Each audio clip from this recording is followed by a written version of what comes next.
सस्नेह सादर प्रेम भरा आप सभी को मेरा दंडवत प्रणाम। जय श्री कृष्ण। चलिए आते हैं हमारे विषय पर। हमने 4th पार्ट में पीछे देखा स्वल्पमप्यस्य धर्मस्य त्रायते महतो भयात्। ये थोड़ा सा प्रयास भी करने से हम बहुत बड़े भय से मुक्त हो सकते हैं। बार बार पुनरपि जननम पुनरपि मरणम, बार बार जन्म मृत्यु के चक्र से छूटने के तरीके को समझ सकते हैं। अब ये छोटा सा प्रयास हमारी स्थिर बुद्धि, दृढ़ बुद्धि के लिए कैसे आवश्यक है, आज इस बात को जानेंगे हम। जिस तरीके से हम फिर आगे निष्काम भाव से आगे बढ़ सकते हैं कि एज अ ह्यूमन बीइंग, एक मनुष्य योनि को अगर हमने प्राप्त करा है, इस मानव देह का हमारा क्या उद्देश्य है? शरीर को शरीर की तरह लेना कि ये मेरा नहीं है, आत्मा मेरी है, मुझे उस आत्मा के लाभ के लिए शरीर से कार्य करना है। इस भाव को दृढ़ बुद्धि से कैसे अपना परिपक्व करा जा सकता है, इस भाव को समझेंगे। तो आइए मिलकर पहले प्रार्थना कर लेते हैं। श्री कृष्णाय नमो नमः, श्री कृष्णाय नमो नमः, श्री कृष्णाय नमो नमः, श्री कृष्णाय नमो नमः। मुझे शरण में रखो सदा, चरणों में दो थोड़ी जगह। श्री कृष्णाय नमो नमः, श्री कृष्णाय नमो नमः। दंडवत प्रणाम। जय श्री कृष्ण। आइए पहले श्लोक देखते हैं। श्लोक 2 अध्याय का 41वां नंबर श्लोक, चैप्टर 2, श्लोक नंबर 41। व्यवसायात्मिका बुद्धि रेकेह कुरु नंदना, बहुशाखा ह्यनन्ताश्च बुद्धयो व्यवसायिनाम्।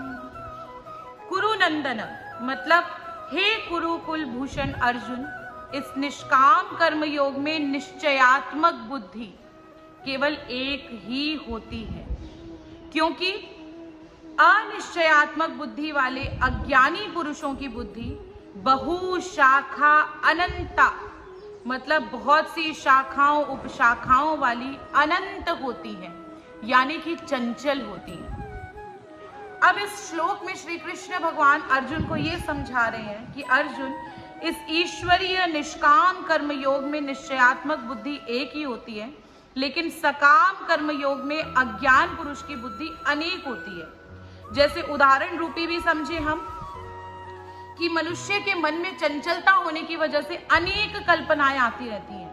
मिनट में अगर वो भजन करता है, धर्म करता है, तो उसको लगता है मैं भगवान को पालूं, लेकिन वो उसका दृढ़ता नहीं है उसकी बुद्धि में। इसलिए अगले ही क्षण मंदिर से निकलने के बाद तुरंत उसका ध्यान जो है पैसा कमाने की तरफ भाग उठता है, उसका ध्यान जो है संसारिक विषय भोगों की तरफ भटकने लग जाता है, क्योंकि मन में चंचलता है, दृढ़ता नहीं है, स्थिरता नहीं है। उसकी बुद्धि अनेक प्रकार से सोचने के कारण कभी एकाग्र नहीं हो पाती। और ये एकाग्रता प्राप्त करने के लिए परमेश्वर का ज्ञान, परमेश्वर का बोध, परमेश्वर की कृपा से प्राप्त हो सकता है, ऐसे स्वयं से उसको प्राप्त नहीं करा जा सकता। अब परमेश्वर के प्रति शरणागत भाव से उनकी शरणागति स्वीकार करना, ध्यान लगाना, और ऐसा करने से अन्य सभी चंचलताएं, कल्पनाएं, इन सब से वो दूर होकर के एकाग्र हो पाता है। अब व्यवसायात्मिका बुद्धि कहा तो व्यवसाय का मतलब क्या होता है? एक तरह से कारोबार भी होता है। जैसे हम आपस में अगर वार्तालाप करें शुद्ध हिंदी में, तो हम ये पूछते हैं आपका व्यवसाय क्या है, मतलब आपका बिजनेस क्या है, आपका कारोबार क्या है। अब इस मानव देह का सबसे बड़ा व्यवसाय, सबसे बड़ा कारोबार क्या है? संसार में आकर के अपने सही मायने के, जैसे कि आपको कहा जाए दिन के 5 रुपए कमा लो या दिन के 50,000 कमा लो, आपके मन में उतने समय में अगर 50,000 कमाने की अपॉर्चुनिटी, वो सुविधा आपको प्राप्त हो रही है, तो आप उस सुविधा को चुनेंगे, मतलब ऊपर बढ़ने की। चाहे 5 रुपए से 500 हो, चाहे 500 से 5000 हो, लेकिन आप ऊंचा सोचेंगे। अब उसी प्रकार से संसारिक विषय भोगों के पीछे कुछ पैसों रूपी भाव का व्यवसाय रखना या मोक्ष प्राप्ति का सर्वश्रेष्ठ व्यवसाय की चाह रखना, ऐसी वो बुद्धि रूपी व्यवसाय का कारोबार होता है। तो संक्षेप छोटी सी बात, मोक्ष रूपी कारोबार जो है वो संसारिक सभी कर्तव्यों से, सभी भोगों को प्राप्त करने के हिसाब से उनकी तुलना में सर्वश्रेष्ठ है। और जो बुद्धि मोक्ष साधना का उद्योग ना कर जो क्षणिक संसारिक सुखों में निमग्न होती है, उसकी बुद्धि में एक नहीं अपितु अनेक कल्पनाएं समाई हुई होती हैं, क्योंकि उसमें चंचलता है, स्थिरता नहीं है। तो ऐसी व्यवसायत्मिका बुद्धि, मतलब स्थिरता, दृढ़ निश्चयात्मक बुद्धि किस प्रकार बनानी है, इसको थोड़ा और विस्तार से समझते हैं। हर कोई चाहे तो किसी एक सर्वश्रेष्ठ कला में निपुण हो सकता है। जैसे हम अगर गीता की बात हो रही है तो हम गीता के कैरेक्टर्स पर ही आते हैं। 5 पांडव, पांचों पांडव युद्ध में एक एक कला में निपुण थे। कोई भाला चलाने में सबसे तेज था, कोई तलवार चलाने में सबसे तेज था, जैसे भीम गदा चलाने में सबसे तेज थे, और सर्वश्रेष्ठ धनुर्धारी के नाम से जाने जाने वाले अर्जुन धनुष बाण चलाने में सर्वश्रेष्ठ थे। एज एग्जाम्पल एक उदाहरण प्रस्तुत किया जाए, जब धनुष में बाण लगा दिया जाए, उसकी प्रत्युंचा को पीछे जोर से खींचा जाए, तो जितना जोर से पुष्प होगी वो उतना ही फोकस रूपी वो एरो जो वो बाण है वो उतना ही निशाने पर बिल्कुल सटीक जाएगा। तो उसी प्रकार से हमारी निर्णय, हमारी स्थिरता, हमारी बुद्धि भी उसी प्रकार से कार्य करती है। ईश्वर ने इस मनुष्य देह में सबसे बड़ी श्रेष्ठ अगर हमें कोई चीज दी है तो वो बुद्धि दी है, और उस बुद्धि को नियंत्रित करने की शक्ति भी हमें प्रदान करी है। लेकिन अगर हम उस शक्ति को उपयोग में लाएं तो वो शक्ति काम की है ना। मतलब बात बहुत सरल सी है। अगर कोई अपने निर्णय पर, अपने विचार पर, अपनी स्थिरता पर स्थिर होना चाहे तो वो उस बाण की तरह अपने लक्ष्य को बहुत सरलता से प्राप्त कर सकता है। जैसे द्रोणाचार्य जी जब शिक्षा दे रहे होते हैं धनुष बाण की, तो उस दौरान अर्जुन को अन्य कुछ दिखाई नहीं देता, अपितु उस पेड़ पर बैठे पक्षी की एकमात्र आंख दिखाई देती है, क्योंकि वही उसका लक्ष्य होता है। हम स्थिर बुद्धि की बात कर रहे हैं, तो बुद्धि को स्थिर कैसे करा जाए? जैसे how to focus the mind, दिमाग को स्थिर कैसे करा जा सकता है। अब श्री कृष्ण भगवान अर्जुन को यही बात समझा रहे हैं कि दिमाग को स्थिर करने के लिए, यानी बुद्धि को स्थिर करने के लिए, अगर कोई एक रास्ते को पार करना है, उस रास्ते को पार करने के लिए बुद्धि का स्थिर होना जैसे जितना जरूरी है, उसके लिए हमें उसके प्रयास को अपनाना जरूरी है। जैसे एग्जाम्पल पे आते हैं, हमें इस बात को आज के अगर सफर को पार करना है, तो उस सफर को पार करने के लिए हमें अटैचमेंट यानी लगाव से दूर होना बहुत जरूरी है। अब लगाव से दूर होना जरूरी है, लेकिन आपको पता है लगाव भी 2 प्रकार से होते हैं। इमेजिन कीजिए, एक लगाव है पॉजिटिव यानी सकारात्मक लगाव, वहीं दूसरा लगाव है नेगेटिव यानी नकारात्मक अटैचमेंट, नकारात्मक लगाव। अब पहले सकारात्मक लगाव क्या है, इस बात को समझते हैं। आपको किससे लगाव है? पति से, पत्नी से, या बच्चों से, या माँ बाप से, या आइसक्रीम खाने से, या चॉकलेट्स खाने से, बढ़िया बढ़िया कुछ बाहर का खाने से। आप एक जगह बैठे हुए हो, अब बैठे बैठे आपका दिमाग कहाँ जा रहा है? एकदम आपका मन कर रहा है यार 4 बज गए, मैं 4 बजे चाय पीती हूँ, चाय पीनी, 4 बज गए चाय पीनी। आप बैठे हुए हो एक जगह पर, अपना काम कर रहे हो, लेकिन आपका मन बार बार उस चाय की तरफ जा रहा है, अपने आप जा रहा है बार बार वो मन। तो वो बार बार मन जा रहा है, मतलब आप उस चाय से भी अब अटैच हो। वो अटैचमेंट का एक ऑब्जेक्ट आपका वो चाय भी है। धर्मशास्त्र पता है क्या कहता है? ऐसे ही नेगेटिव अटैचमेंट भी होती है, मतलब नकारात्मक लगाव। किसी ने आपके साथ बुरा करा है, आपका ध्यान बार बार उस तरफ जाता है। आप कह रहे हो सुनना, उसने ना 5 साल पहले मेरे साथ ऐसे करा था। सुन रहे तू यार, 5 साल हो गए, उसने मेरे साथ इतना बुरा करा था, उसने मेरे साथ ऐसे किया, उसने मेरे साथ वैसे किया, मेरे को ये बोला, मेरे साथ इस तरह का व्यवहार किया, बर्ताव कर।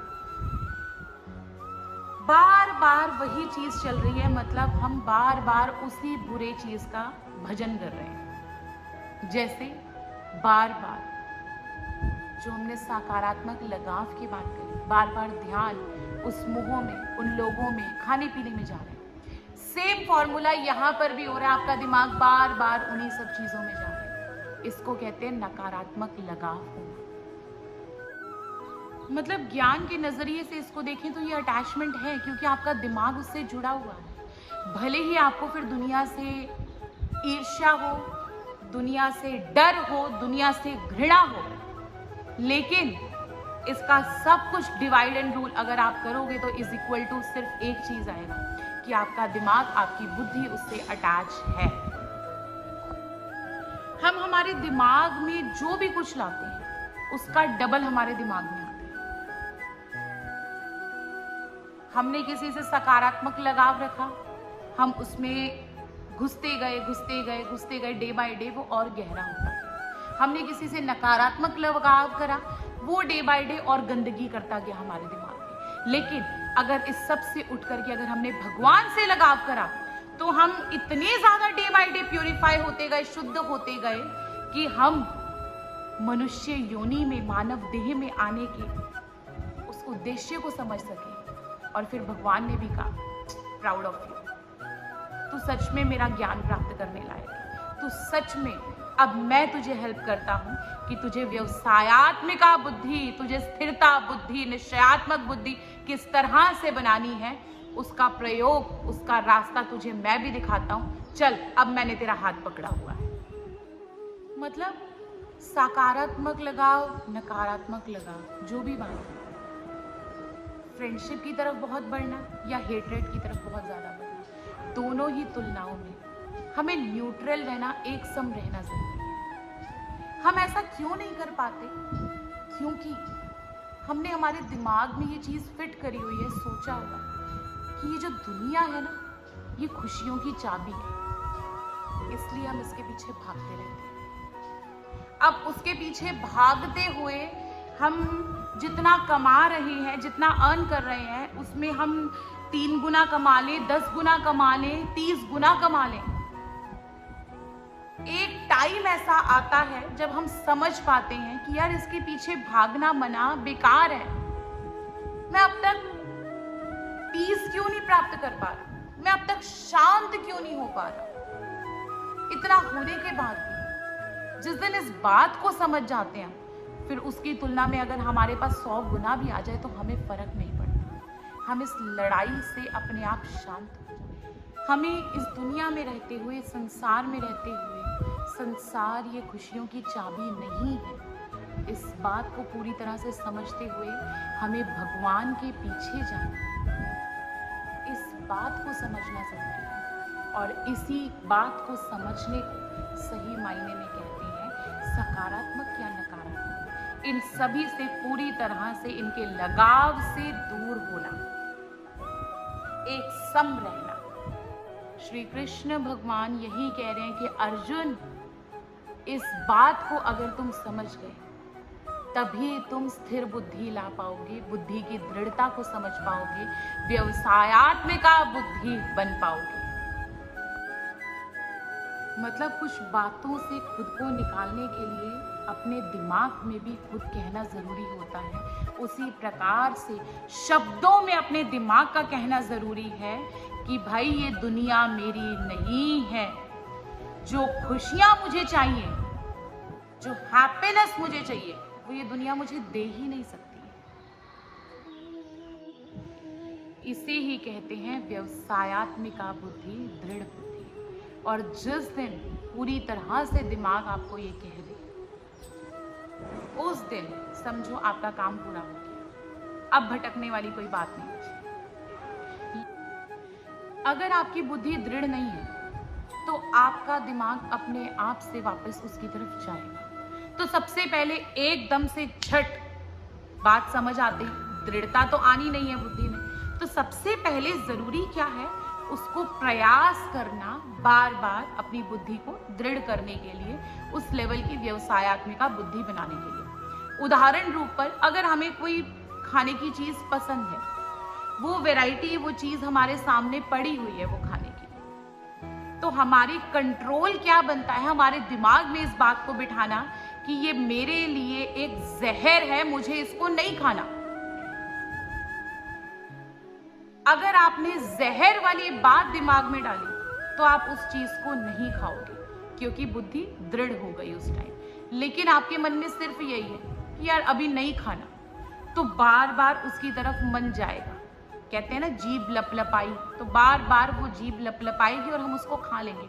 चल थोड़ा सा खा लूं, कौन मुझे देख रहा है, किसका क्या फर्क पड़ रहा है, खा लेता हूं थोड़ा सा। मतलब आपकी बुद्धि दृढ़ नहीं है। क्यों नहीं है? क्योंकि आपने नहीं समझा पूरी तरह से अपने दिमाग को। उस टाइम प्रयास करने के लिए, जो कंट्रोल करने की कोशिश चाहिए थी, उस दौरान आपने दिमाग में बिठाया ही नहीं कि ये जहर है, ये मेरे लिए हानिकारक है। अब ये बात पता है कि वो चीज नुकसानदायक है वो खाने की, फिर भी हमने खाई। पता होने के बावजूद भी हम उस पर अमल नहीं कर पाए, तो ये नुकसान ये हमारा होगा। ज्ञान, वो जानकारी हर जगह उपलब्ध है, लेकिन उस उपलब्धता को हम अपनाते हैं या नहीं, ये हमारे ऊपर निर्भर करता है कि हम उस पर आचरण करना चाहते हैं, उस स्थिरता की तरफ, कंट्रोल पर जाना चाहते हैं या नहीं। अब किसी ने पूछा कि गुस्सा बहुत आता है उसे, गुस्से को नियंत्रित कैसे करा जाए, गुस्से को कंट्रोल कैसे करा जाए। जवाब में उसे बोला कि क्या कोई खुद को नुकसान पहुंचाना चाहता है?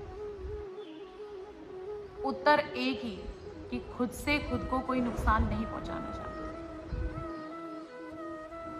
अब जब खुद से खुद को कोई नुकसान नहीं पहुंचाना चाहता, तो सामने एक ऑब्जेक्ट, एक चीज मिली है, उस पर रिएक्ट करना ना करना वो हम पे निर्भर करता है। उदाहरण, अगर आपको एक पिन दी जाए, कहा जाए कि इसको हाथ में चुभो, तो ये खुद से अपने आप को दर्द देना लाजमी है, जायज है या गलत है?